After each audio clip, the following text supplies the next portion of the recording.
Welcome to this video where I try and answer the most common question ever get asked if we're doing a live show or by email or by phone, which is which wheel should I buy? Which is going to be the right wheel for me? And it's quite a difficult one to answer because there's no real direct, simple answer. It depends on your usage. So that's where you're going to be riding, etc. The first question, if you go to electricpeople.org, we've actually got on the website a little article that we did asking 10 questions that you need to basically ask yourself before you commit your hard-earned money to purchasing a wheel. And the first one is, how far would you like to ride on a single charge? May or may not be relevant to you. If you're doing a mile and that's all you're going to be doing, then all wheels will cover a mile. But for example, you need to remember that if it's a A to B journey, then you have to do B to A again, aren't you, on the way back? So if it's a 5 mile there and 5 mile back, 10 mile machine, then you start to cross off certain machines from that list. So it's very, very important to work out how far you're expecting to go per charge, especially if you're in a place where you can't get a charge. So if you could ride into work and they let you charge at work or something like that, then of course it becomes less of a problem. So the logistics behind how far you want to go per charge. That's the number one question out of the 10. Once you've narrowed that down, and as I say, you can cross some off the list and a whole load of them stay on the list, because low mileage wheels are few and far between really, but it's dependent on what you're going to use it for. So you might have to travel 20 miles into work and want to charge up during that time, and if you can't, then you're going to need a 40-mile machine to be able to do that ride. So it makes a massive difference working out which wheel you should buy based on how far you want to go on a single charge. There's also people that won't be able to charge. Maybe they travel away a lot and they won't be able to charge whilst they're away, basically. Don't want to take your charger with you, or you forget your charger or whatever. You may want to have a wheel with a huge range, but you only do, say, 5 miles a day, but you're going to be out for 7 days. So that's worthwhile considering as well. So once you answer that question, you can then move on. Question number 2 is terrain you will be riding the unicycle on. So here you start entering, a bit like I ride 70% off-road, 30% road, pretty much as a bit of a guess on my split. Some of you guys and girls will be riding road only. Some of you will be riding off-road only. And then you start going into trying to choose and cross off the list the ones that handle well off-road or on-road, depending on what you're going to choose. So typically the better off-road wheels will be bigger. Doesn't mean to say you should get the monster, it's 22 inch, or it does, although it does ride very, very nicely off-road. You might want a wheel that's about 18 inch. So if you went for a 10-inch wheel, such as the M10-3, if you're thinking of just doing off-road, then because of the small wheel diameter, the foot plates are a lot closer to the ground. So you can imagine ruts, tree roots, stones, pebbles, dips, potholes, etc., all becomes very difficult on a small diameter wheel. Now remember, you can definitely ride pretty much any wheel on any terrain. It's rider dependent, but it depends how easy you want it to be. If you're trying to make things easier for yourself, then buy a bigger wheel if you're going to go off-road. City riding, so real smooth roads, pavements, if your city's made of cobbles, then you still need to treat it as off-road. But if you can go for a small diameter wheel there, but of course you then refer back to question 1, how far do you want to go? So the smaller the wheel in terms of not just wheel diameter, but actually the body size of the wheel, obviously the smaller the battery capacity is going to be, because we're at a stage at the moment where batteries to get that range, you need massive batteries or multiple of batteries. So they kind of overlap a little bit, those two questions. So bigger the wheel diameter, essentially the better it is off-road, but secondly, the more stable it is on-road. So the bigger the wheel. And that's diameter, not necessarily the width. The width can be a massive disadvantage, depending on how wide that tyre is, but it can tramline. So that's something to consider. But the bigger it is, 17, 18 inch, so 16 inch minimum, I would have said, for off-road, upwards. And you should be fine, it'd be easier. Can you do it on a 14 inch? You definitely can. It's just easier on a bigger diameter wheel. So for example, the terrain, if it was going to be city, and you could use the monster for that if you really wanted to. It sits really planted on the road and off-road. So both those will work, but the disadvantage is if you're doing that short commute, the Monster's not going to be for you. So you need to find that middle ground. So 16 to 18 inch wheel, thereabouts, will fit. So off-road, you can pretty much just cross out the tiny wheels and you're good. For city riding, road riding, it gets a bit more complex because you can use both small and larger, and then you start need to thinking about the range you actually want to go to try and dictate which wheel you're going to have to go for if you want city riding. With the exception of the very small M10-3, that's a Gotway M10-3, that will actually fit in a backpack. So from that point of view, that adds another niche to this already niche rideable. So you may want to put that in a bag, or something you want to put in a bag because you're walking a lot, because carrying these wheels is not something you're going to do any great distance. So if you've never been on one, never picked one up or anything like that at all, they are heavy. So even if it's just 10 kilograms, that becomes like a bus by the time you carry it more than a couple of 100 meters. So if you can put something in a backpack, that's ideal. Your shoulders take the weight. That will actually fit in a backpack. So from that point of view, you may choose to have that one. Now there's some riders that will mix their riding, so they might want to do city riding during the week and on the weekend go and do some trails. So if you wanted something to go in your backpack and do trails, it's not really going to happen. You can ride, again, the M10-3 off-road, which is going to be a lot more difficult for such a small wheel. So from that point of view, you might have to have two wheels. There's a lot of riders out there that have multiple wheels, so also keep that in mind. You could buy one specifically to put in a backpack, such as the M10-3, and then have an off-roader, so an 18-inch to ride during the weekend or whenever you're doing off-road. So then that becomes budget dependent then. Rider weight is the number 3 question you should ask yourself. So again, rider weight makes a massive difference in terms of range and the quality of the ride. So the heavier you are, obviously the less range you're going to get. And it significantly eats into range, weight does, as well as your torque and the way it delivers the power. The heavier you are, the more powerful motor you're going to need. So something like a 500 watt to 800 watt, if you're say 17 stone, is not really going to be ideal for you, put it that way. So you need to start looking at the high-end wheels immediately. So if you're that sort of weight and more, then you're going to have to go with a 2000 watt motor to have a reliable, as safe as can be, ride on an electric unicycle. So from that point of view, you need to go with bigger motor. And the same really then applies for battery size. So if you decided that you were going to do 10 miles a day, which is fairly low range, but you weigh a lot, then those two have to be joined together, those two questions, and then you say, well, I'm going to have to go for a bigger wheel, I can't go for a small wheel. So an M10-3 with a 17 stone rider, which is above the weight limit for it anyway, I think. It'll still work, we've carried a lot of weight on these wheels, but it's just above what the manufacturer recommends. So you probably wouldn't go that route, you'd go a bigger wheel. So could definitely consider that. You'll also find that the way it handles off-road, as it hits all the ruts and stuff, you're putting a lot more strain on the tyre. So you have to adjust your air pressures. You have to put a slightly higher air pressure in there to compensate for the extra weight. That can be an issue because then your ride's affected. So the bigger the tyre, the better really on that one to make it more balloony. So you're always going to head upwards with a heavy rider.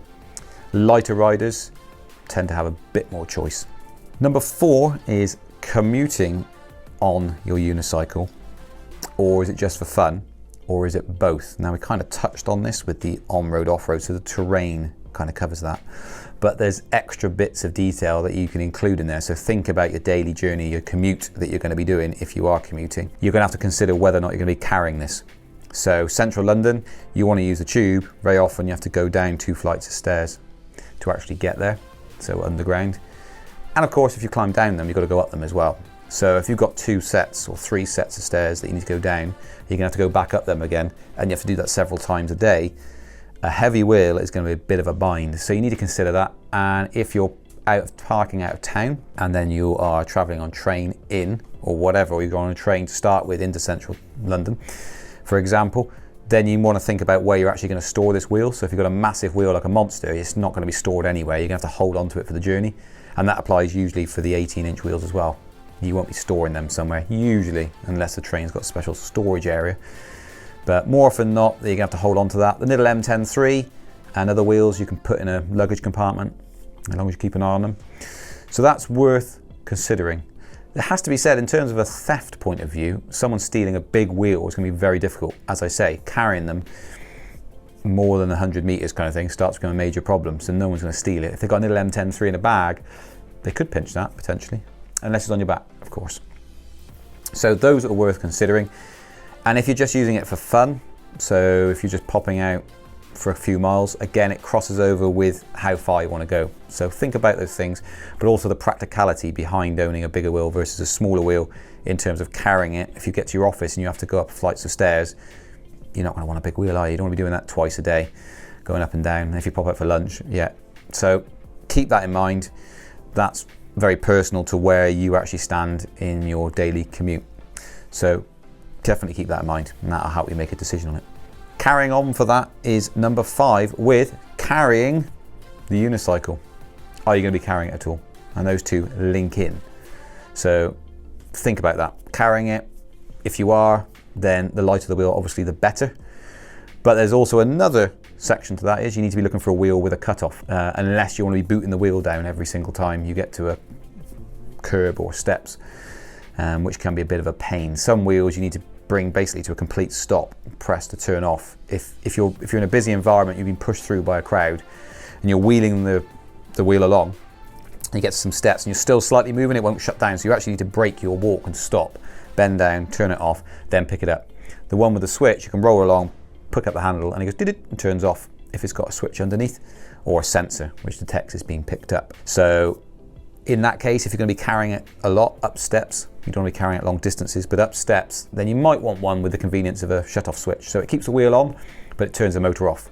Allows you to carry it, plonk it back down, it comes straight back on again, and then you get on it, rather than booting it off, getting to the top of the stairs, turn it back on again, and then getting on the wheel. So that's worth keeping in mind, because some of them have boot-up sounds as well that can be quite intrusive. So definitely consider that. If you turn it on and off all the time, you can always get that sound. Whereas if you've got the cut-off handle, that can be a benefit. Leading on to that is, do you push it a lot? So think about whether the fact you're going to be pushing it through a train station, for example. You can't ride through them, especially not in the UK. So you're going to need a trolley handle. Anything without a trolley handle, you're going to have to either carry it or crouch to actually push it along. And if it's any distance, you're going to hurt your back doing that. You probably hurt it carrying it, and probably hurt it actually pushing it along. So if you're going to be doing a lot of pushing rather than, so I never use a trolley handle. I'm always just riding. If you perceive that you need a trolley handle, then you're going to definitely want to get a wheel with a trolley handle. If you have one without, it's going to cause you all sorts of problems, and you soon get tired of carrying it or crouching down to push it. Question number 7. Are you going to be silly and want to ride it fast? And we've got in here, there are some very fast electric unicycles out there, but with a big warning that you shouldn't really ride any faster than you can run at. So if you're going to ride any faster than you can run at, you will faceplant when you come off these unicycles. So they can have a cutout, and that can be a rider error, which is the majority of cutouts are rider error, or it could be a mechanical failure, so a failure of the control board. Pretty rare, does happen though, it's possible. A lot of the control board failures are because of rider error, where they've overexerted the wheel. So they've either been a heavy rider and then pushing it past its max power output, or just done something crazy like ridden through sand and blown the board. I don't like sand. So that's worth considering. So if you're going to go fast, then you can cross off a lot of wheels that are the smaller battery, smaller motor, and smaller in body size wheels, and then you start looking at the more powerful wheels at 2,000 watt motors, and obviously a lot more expense is involved in that.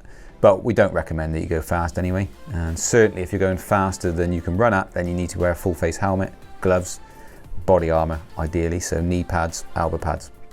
So we've got a whole section of protective clothing and helmets, which are readily available, and it's good quality stuff we sell. So if you're going faster than that, then you definitely need to, and you really need to be wearing a helmet, whatever speed you're going, because silly things can happen, like hitting your head on a curb or something like that, or banging into a pole or anything. The other thing to recognize is if you're going fast and you have a failure, there's a chance that the wheel will carry on rolling. It will go off on its own. So actually here at Speedy Feet, our main concern is not necessarily for you, it's for all the people around you. So if you're going through town and you're going fast, you come off that wheel, massive chance that's going to smash into someone.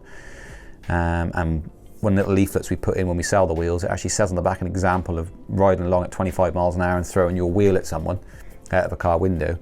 You try and catch that at 25 miles an hour, you're going to be in hospital for a considerable amount of time, and that is no different than riding along at 25 miles an hour, coming off, and the wheel carrying on, hitting someone, swiping their legs out. You're going to break their legs at best. That's what's going to happen. So that's kind of why we're against speed, but then obviously you've got your own personal protection as well that you need to keep in mind. So in short, you can discredit a lot of the smaller diameter wheels and smaller batteries as well, and you have to start hitting up to the bigger stuff. And when we talk about going up to the bigger stuff, that leads us to question 8, which is your budget.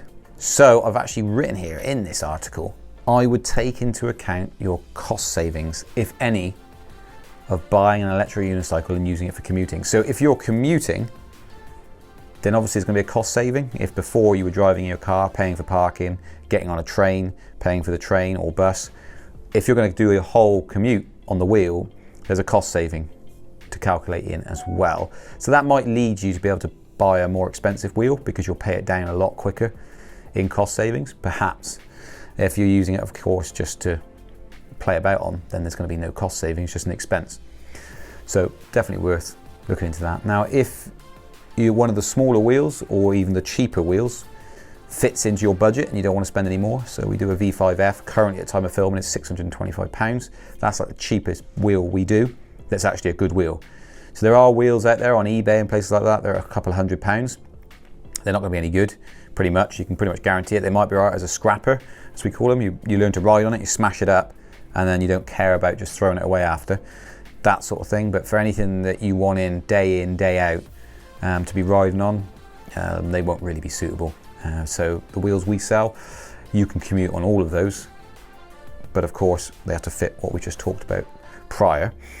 So that's the cheapest you can go, and you can go up to about £2,500 for a monster. So you've got a massive range there from 600 quid right up to £2,500. All those options are available to you. Now, unless looking at the previous things we talked about, like the monster, it's a massive, it's the most expensive wheel we do, but it's hugely heavy. That might not suit you. So don't just go out and blow the biggest amount of money you can. You need to answer all these questions to find, as close as possible, the best wheel for you. So I can't dictate your budget, but if you're someone, a common phone call we get is, I'm not really sure if I'll enjoy this, so I don't want to spend too much money to start with, so I'll just buy a wheel. The actual honest truth is that basically everybody we sell to, they love it. So you can kind of skip that step, but if you're not convinced by that and you want to get the cheapest wheel so far, then buy the one for 600 quid. But I can almost guarantee that 6 months later you're going to go, I love this, but this isn't quite enough for what I wanted to do with it. So just make sure you go through those questions, answer those, and then when it comes to budget, keep that in mind. You might be wasting 600 quid rather than just leapfrogging and getting a bigger wheel. The other thing you keep in mind is, have you got a family, friend or relative that also would want to learn to ride after they see how much you enjoy it? So you might buy that and then learn on it, smash it up a little bit, and then you can actually give it to them or let them buy it off you, depending on how generous you're feeling. So there is that. You might then be able to get two of you riding at the same time, depending if you're doing it for fun or just commuting. Or a work colleague who sees you riding in and then thinks, tell you what, I'll have some of that, and you might be able to sell it on. So you could sell it on, it's not going to lose all its value, but you could just leapfrog that step, no issue at all. If your budget is just the £600, £700 mark, then obviously you try and fit the best wheel you can in for that budget. So there's those constraints all along, like the range and your budget and things like that. There are constraints that you can't really change, only by changing the wheel. And if you haven't got the budget, you haven't got the budget. We do 0% finance, and that is a service because we take a hit on that. It's not like we make any money out of it. We offer 0% for you guys. You pay the same price if you're buying it outright, and we take about a 9% hit, I think, on it. But that was set up as a bit of a service for people that couldn't afford these £2.5 wheels. We can still sell them, and you better get on a wheel and choose the wheel you want straight out the bat. So yeah, there's that. Question number 9, riding the electric unicycle all year round? Question mark. So you're going to be looking for a wheel which you definitely need lights on, especially if you are commuting all year round, because it gets dark, as we know, at about 4 o'clock in the UK. And the issue with that is, if you set off work, you haven't got any lights, then you're going to have to either kit up with a load of torches and stuff, but then you get the problem if you forget that once, then you've got no lights, which is a bit of a major problem and very dangerous if you're riding with no lights. If you ever come across someone cycling with no lights on, you can easily run them over. So not recommended. So you're gonna have to make sure you fit that criteria for being safe on the road. So front light, back light, at least that. A lot of these wheels come with side lights as well, patterns that whiz around. You can turn them off on most of them, but front and back light, and you're all set. People can actually see you.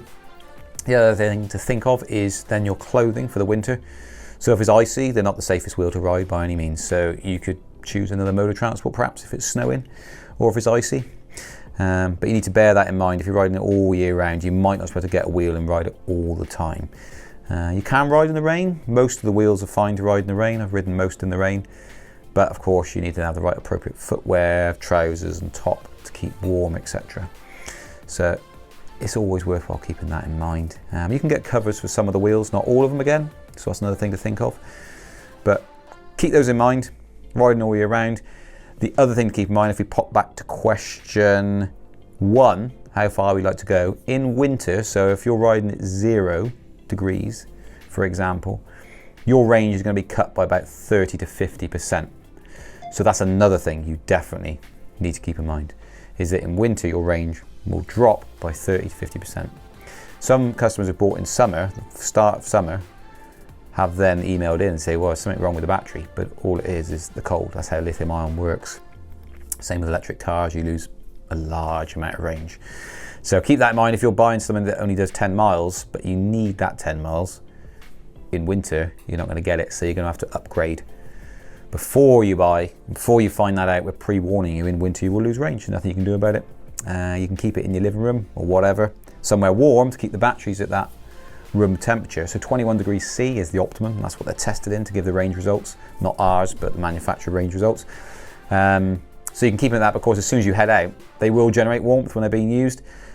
So your best chance is don't leave them in your garage or outside, leave them in room temperature. You're going to get the max you can out of it, but of course it will start to cool off as soon as you go out into cold temperatures, depending on how long your journey is. And finally, number 10, experience of riding an electric unicycle specifically. Total novice or thousands of miles under your feet on a one wheel. So based on your experience really is what that is. Some wheels are going to be massive overkill for you, and then we kind of drop back into that whether you just go for a budget wheel to start with if you've got zero experience. So refer to my comments on that really. But if you've got several wheels already, then your requirement for it might be slightly different. So there's people out there with the fast wheels that will go for an M10-3 because it's tiny and it's brilliant fun to ride. So it's great fun. So your whole choice of buying is completely changed.